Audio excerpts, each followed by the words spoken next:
اعوذ باللہ من الشیطان الرجیم بسم اللہ الرحمن الرحیم قالوا لن يدخل الجنة الا من كان هودا او نصارا۔ اب دیکھیے، جب یہ نئی امت اب تشکیل پا رہی ہے تو یہودی اور نصرانی جو ایک دوسرے کے دشمن تھے مسلمانوں کے مقابلے میں جمع ہو گئے۔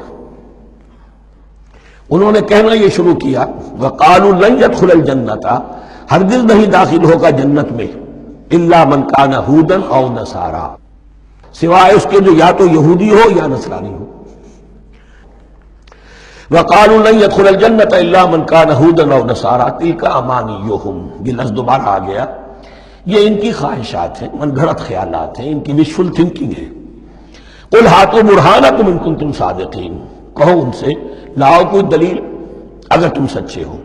دلیل کتاب سے لاؤ، کہیں تورات میں لکھا ہے، یہ کہیں یہ انجیل میں لکھا ہے، جو تورات اور جو انجیل تمہارے پاس ہے اسی میں سے دکھا دو کہ یہ لکھا ہوا ہو، کہیں لکھا ہوا نہیں۔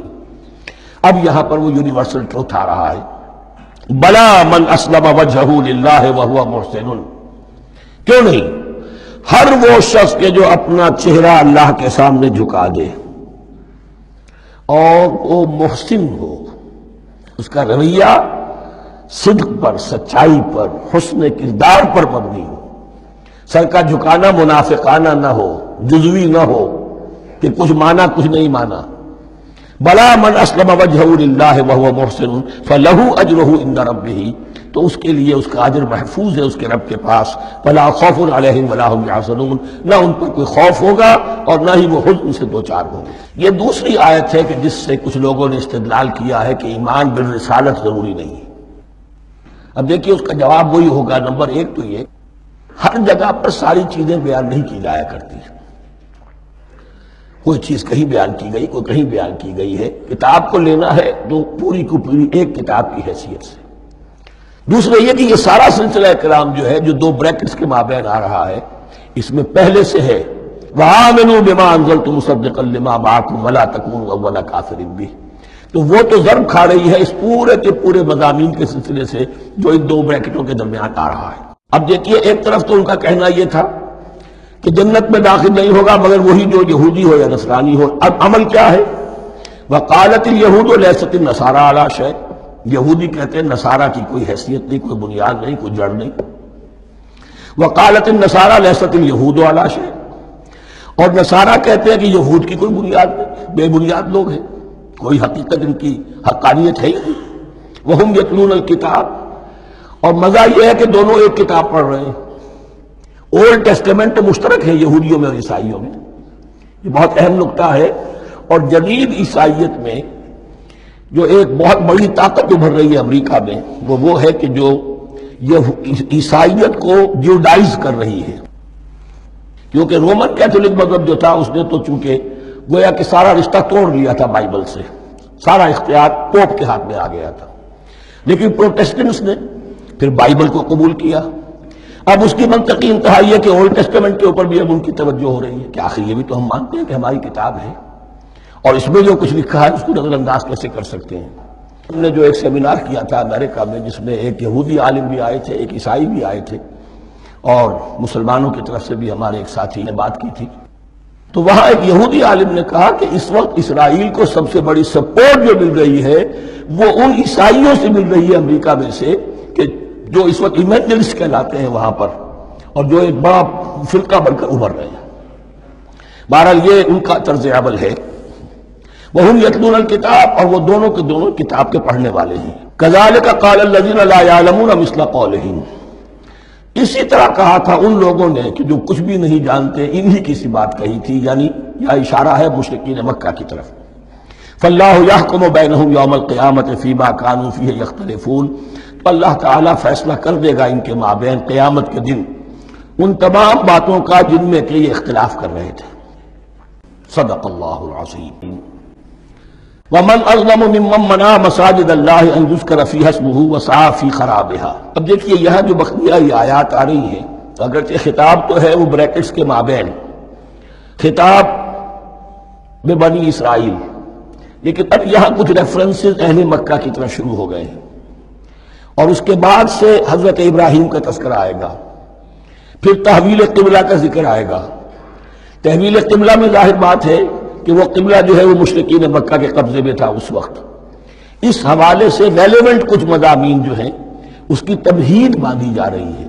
یہ ساری تمہید ہے جو آگے آنے والا مضمون ہے تحویل قبلہ، جو علامت تھی اس بات کی کہ اب وہ سابقہ امت مسلمہ معزول کر دی گئی اور نئی امت محمد صلی اللہ علیہ وسلم اس مقام پر نصب کر دی گئی، انسٹال کر دی گئی. اس کے حوالے سے جو مسئلے اٹھیں گے، اسی لیے قال الذین لا یعلمون مثل قولہم، میں نے عرض کیا کہ یہ مشرکین مکہ کی طرف اشارہ ہے. ومن اظلم ممن منع مساجد اللہ یذکر فیہا اسمہ، اس سے بڑھ کر ظالم کون ہوگا جو اللہ تعالیٰ کی مسجدوں سے لوگوں کو روکے کہ وہ اس میں اس کا نام لے سکے. چونکہ مشرکین مکہ نے مسلمانوں کو محروم کر دیا تھا حرم سے، اب وہاں جانے کی ان کو اجازت نہیں تھی. سن 6 میں حضور گئے بھی ہیں، تب بھی یہ کہ صلح حدیبیہ ہو گئی، واپس آنا پڑا، عمرہ کرنے کی اجازت نہیں ملی. سن 7 میں پھر ہوا ہے. تو یہ 7 برس بہت شاہ گزرے ہیں محمد الرسول اللہ صلی اللہ علیہ وسلم اور اہل ایمان پر. اب یہاں ذکر ہو رہا ہے ان کا، قریش کا. وَمَنْ أَظْلَمُ مِمَّنْ مَنَعَ مَسَاجِدَ اللَّهِ أَن يُذْكَرَ فِيهَا اسْمُهُ وَسَعَىٰ فِي خَرَابِهَا، اور وہ اس کی تخریب میں لگے ہوئے ہیں. یہ خراب تخریب، یہ تخریب 2 طرح کی ہوتی ہے. ایک ظاہری تخریب ہوتی ہے، کسی مسجد کو گرا دینا، اور ایک ظاہری نہیں باطنی معنوی ہوتی ہے. وہ جو تخریب ہے وہ یہ ہے کہ توحید کی بجائے اسے شرک کا اڈا بنا دیا ہے. وہ تو دنیا کے بت قدوں میں پہلا وہ گھر خدا کا، ہم اس کے پاسباں ہیں، وہ پاسباں ہمارا. 360 بت رکھ دیے گئے اس گھر میں لا کر، جو ابراہیم نے تعبیر کیا تھا توحید خالص کے لیے. وَسَعَىٰ فِي خَرَابِهَا، یہ لفظ ذرا نوٹ کر لیجئے، یہ ایک حدیث میں بھی آیا ہے، بڑی دلدوز حدیث ہے اور میں چاہتا ہوں کہ آپ اسے ذہن میں رکھیں. حضور نے فرمایا یوشک ان یاتی علی الناس زمان، اندیشہ ہے کہ لوگوں پر یعنی میری امت پر ایک زمانہ ایسا بھی آ جائے گا. اب گنتے جائیے. لا یبقى من الاسلام الا اسمہ، اسلام میں سے اس کے نام کے سوا کچھ نہیں بچے گا. ولا يبقى من القرآن الا رسمہ، قرآن میں سے اس کے رسم الخط، الفاظ اور حروف کے سوا کچھ نہیں بچے گا. اسی کی اللہ تعالیٰ نے ضمانت دی ہے، یہ محفوظ رہے گا رسم عثمانی. مساجدہم عامرۃ، ان کی مسجدیں آباد تو بہت ہوں گی. وہی خراب من الہدی، ہدایت سے خالی ہو جائیں گے. یہ خراب کے لفظ سے ہی خراب من الہدی. وعلماؤہم شر الناس تحت ادیم السماء، اور ان کے علماء آسمان کی چھت کے نیچے کی بدترین انسان ہیں. من عندہم تخرج الفتنۃ وفیہم تعود، فتنہ انہی کے اندر سے برآمد ہوگا اور انہی میں گھس جائے گا. یعنی ان کا کام فتنہ انگیزی، مخالفت، جنگ و جدال، بھڑکانا، اپنے اپنے فرقے کے لوگوں کے جذبات کو بھڑکاتے رہنا اور مسلمانوں کے اندر اختلافات کو ہوا دینا، یہی ان کا کام رہ جائے گا.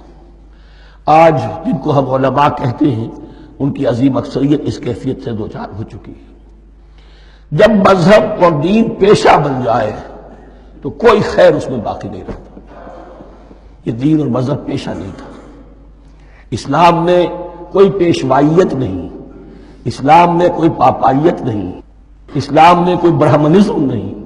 اسلام تو ایک کھلا، ہر شخص کتاب اللہ پڑھے، ہر شخص عربی سیکھے، ہر شخص تو امامت کے قابل ہونا چاہیے، ہر شخص اپنی بچی کا نکاح خود پڑھائے، ہر شخص اپنے والد کا جنازہ خود پڑھے. یہ جو ہم نے پیشہ بنا دیا ہے اور پھر انہیں پیسے دیتے، ظاہر بات ہے کہ اس پیشے کے اندر تو پیشے میں عیب نہیں، رکھیے نہ فرحاد کو نام. تو پیشہ میں تو جو کچھ پیشہ ورانہ چشمکیں ہوتی ہیں اور جو خباثتیں ہوتی ہیں وہ آتی ہیں. لیکن ساتھ ہی یہ بات واضح رہے کہ علماء حق سے دنیا خالی نہیں ہوگی. علماء حق بھی ہیں، لیکن کسی کے ماتھے پر لکھا ہوا نہیں ہوتا کہ یہ علماء حقانی میں سے اور یہ علماء سوء میں سے ہے. باقی یہ صحیح بات ہے کہ اکثریت ادھر جا چکی ہے، ورنہ امت کا بیڑا غرق نہ ہوتا. سیدھی سیدھی بات، یہ بیڑا غرق ہوا ہے تو آخر کوئی سبب ہے. اولئک ما کان لہم ان یدخلوها الا خائفین، ایسے لوگوں کو تو سوائے اس کے ان کا کوئی مقام نہیں ہے کہ انہیں داخل ہونے کی بھی اجازت نہیں ہونی چاہیے اس میں، یعنی اللہ کی مسجدوں میں، مگر خوف زدہ ہو کر، ڈر کر. لہم فی الدنیا خزی، کے لیے دنیا میں بھی رسوائی اور ذلت ہے، لہم فی الآخرۃ عذاب عظیم، اور آخرت میں ان کے لیے عذاب عظیم ہے۔ صدق اللہ العظیم۔